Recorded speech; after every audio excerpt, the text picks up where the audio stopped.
So ABC by F, BCD by I, CDE by L. So A అంటే మనకి 1, B అంటే 2, C అంటే 3. ఓకేనా, సి అంటే 3. సో బై 6 వేసాడు. సో ఒకసారి గమనిస్తే మనకి దీనికి ఇంత కూడా అవసరం లేదు, ఇక్కడ చూడండి ఏబిసి కదా, నెక్స్ట్ బీసీతో స్టార్ట్ అయ్యి బీసీడి అయింది, నెక్స్ట్ లాస్ట్ లెటర్ సిడి ఉంది కదా, సిడితో స్టార్ట్ అయ్యి. సో ఖచ్చితంగా మనకు లాస్ట్ లెటర్తో స్టార్ట్ అవ్వాలి, లాస్ట్ 2 లెటర్స్. సో డిఈ, దాని తర్వాత ఏంటి ఎఫ్ ఉండాలి.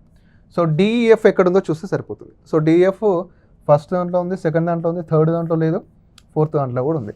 ఒకసారి ఇక్కడ మనకు వచ్చినటువంటి ప్రాబ్లం ఏంటంటే కింద ఉన్నటువంటి లెటర్ ఏంటి. సో ఇక్కడ ఎఫ్ అంటే 6, ఐ అంటే 9, ఎంత గ్యాప్, +3 గ్యాప్. ఓకేనా. సో ఇక్కడ ఎల్ అంటే 12. సో ఇక్కడ కూడా మనం +3 గ్యాప్ తీసుకున్నాం. +3 అంటే 12 + 3 అంటే 15. 15 అంటే ఎంత, ఓ కదా, 15 అంటే ఓ. సో మీరు ఖచ్చితంగా మనకి ఆల్ఫాబెటిక్స్ యొక్క లెటర్ ఖచ్చితంగా తెలిసి ఉండాలి. సో ఓ ఎక్కడుంది, ఓ ఫస్ట్ ఆప్షన్లో ఉంది.